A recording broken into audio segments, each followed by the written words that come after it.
Waiting you carry. Waiting you carry. Waiting you carry. Yeah. Judging from the looks on our faces, most of us, we do not understand what I just said, waiting you carry. It's actually a phrase. It's a pidgin English from Nigeria, popularly used by Nigerian police force. When you're on the highway and you meet a policeman and they ask you that question, waiting you carry, it means, what do you have? What do you carry? What is in your possession? What do you have in your trunk? And when they ask you questions like that, just know that you are in soup already. Yeah. Because one question leads to another question. So at the end of my talk, I'm going to ask us the same question, waiting you carry. And I would let us go home and reflect in front of a mirror and answer the question yourself. So in this context, this is likened to the burdens we carry. Emotional baggage, exploring its impact. I would like to start with what emotional baggage is not. It is not a medical condition. You don't go to the hospital and doctor say, oh, you've got emotional baggage.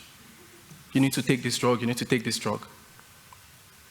You don't sit beside someone and say, oh, I need to use a nose mask because this guy has got emotional baggage. No. Yeah. Emotional baggage is actually a feeling of having emotions. An experience, please note that word, experience of having feelings and emotions from our past that is limiting how we live our lives.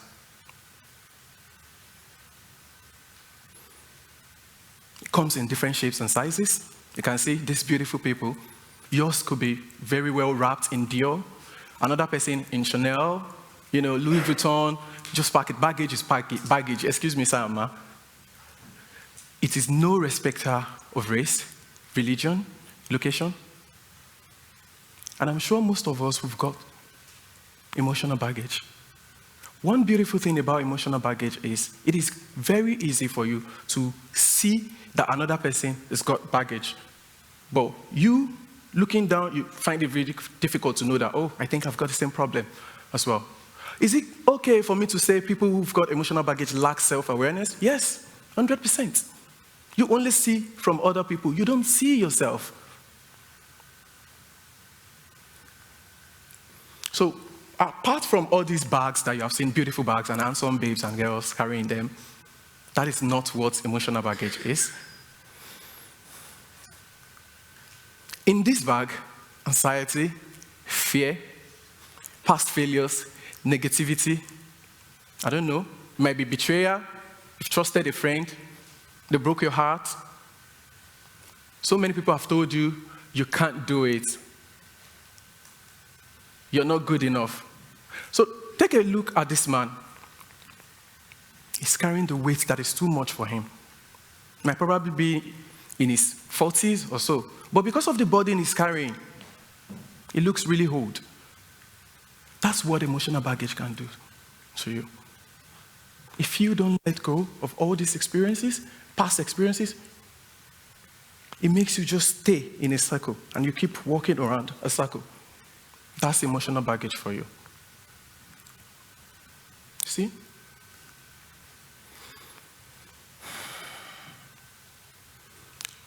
Baggage, emotional baggage, and any form of baggage can affect your inclusion, support, autonomy, and your communication.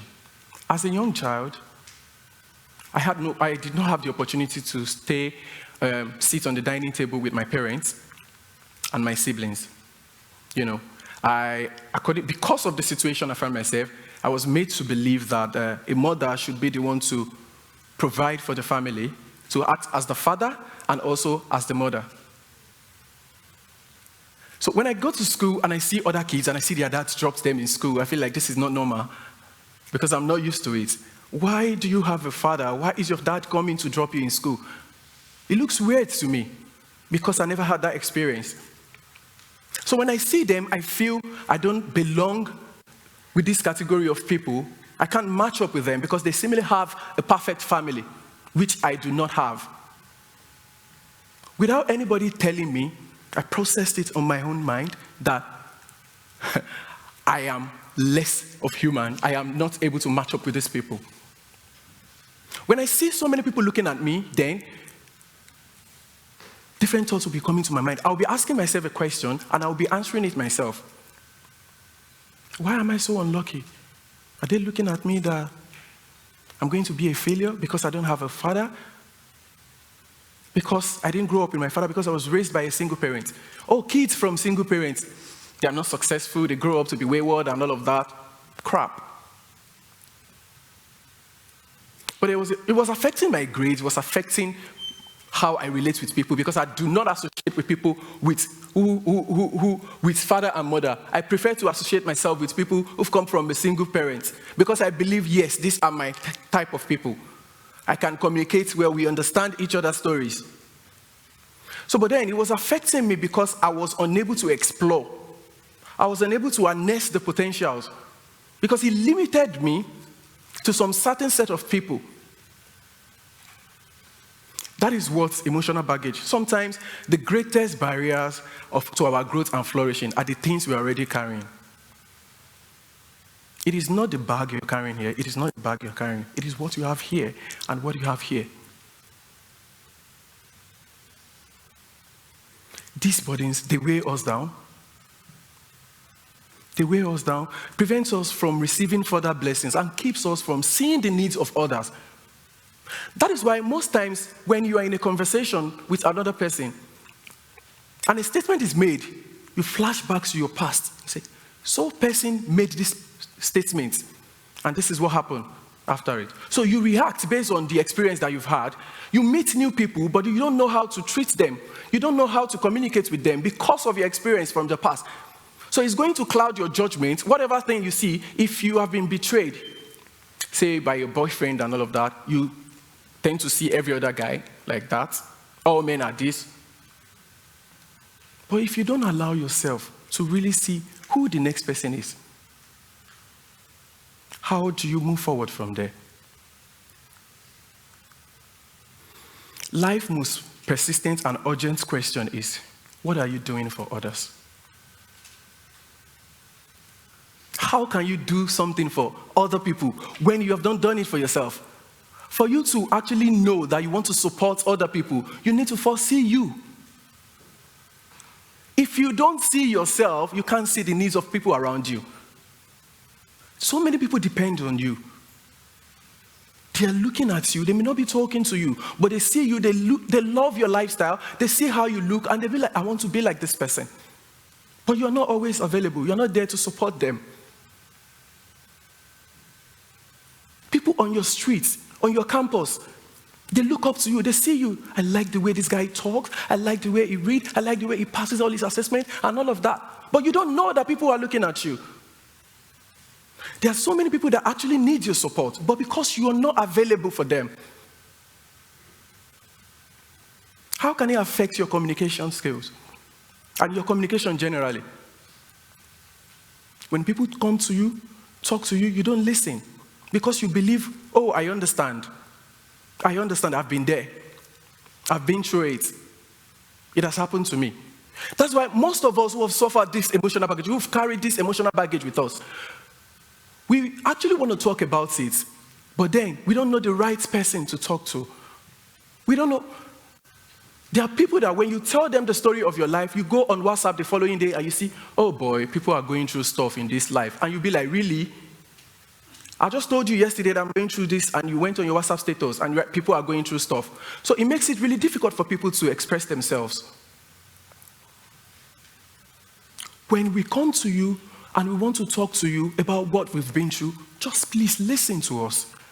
Oh, I understand how you feel. You do not understand. You don't. Stop telling people you understand how they, because you don't. My experience is unique to me, and your experience is unique to you. Oh, you're raised by a single parent. I was raised by a single parent. My experience is not the same thing as yours. So do not tell me you understand. I do really appreciate when I come to you and you tell me, oh, I'm sorry you have to go through this. I actually don't know what to say, but thank you for telling me. It goes a long way. At least you listen to me. Autonomy. When you carry this baggage, it doesn't give you the right to make decision for yourself. You see yourself as, less human, and you feel, I don't think I made the right decision. Do I do this? Do I do this? And one of the qualities of a good leader is your ability to make decisions. If you are carrying this baggage and you let it weigh you down, it affects you to make quality decisions. How many of us here, you want to go out, you have an event, you want to wear, say, a black dress and probably white sneakers, and then you feel, this bag, I don't want to carry this bag, I want to carry a black bag because it's going to match my outfit, and you try to empty the content from this bag into this bag, and while emptying, you say, this lip gloss, I think I will need it. You add it to your bag. And after a few, say, 3 months, you saw the lip gloss in the bag and you did not even use it. Why is it taking up space? Why is it taking up space? Why are you allowing that to affect you? Something you don't even need. It has happened. Remember, your past is a place of reference, not a place of residence. So when you look at your past, when you become the prime minister or you become the CEO of that multinational company there, and you look back, despite all they have said about me, despite all I've been through, now I am here. Your past is just meant to be a place of reference. And you don't have to dwell there. You don't have to sit there. No. You alone have the power to make your own decision. How long do you want to carry this burden? How long? Some of us, we even carry the burden. We borrow other people's burden. Oh, Mr. A is perfect. I wonder why the girlfriend will just leave Mr. A. It's not fair. It's nice to everyone. It's this, it's that. And you carry the burden. You borrow the burden of Mr. A and you add it to your own burden. And you start going everywhere. You see people who are nice. You say, be careful. Don't associate yourself with those people. They've done it to Mr. A. They will definitely do it for you. Remember, it is not your own burden, but you're just borrowing other people's burden, adding it to your own. You've said so many, I didn't tell us. I finally reconnected with my dad, and I was in year 2 then, my first degree, and I went to him, and he saw me, he said, are you sure you are even in a university? I said, yes. He said, you look too gentle for someone who is in a university. You don't talk, are you sure you're not just wasting your mom's hard-earned money? Why don't you learn a skill? Why don't you find something else to do? And I smiled. It was that day I made up my mind. I'm going to show you the stuff I'm really made up of. I won't let what I've been through define me. I came to the UK to study for my master's degree. It was that was pushing me. He said, people like you just go to the university and you waste your parents' money. And I'm like, really? It's okay. I came to the UK, studied my master's degree. I became a student ambassador at UWE.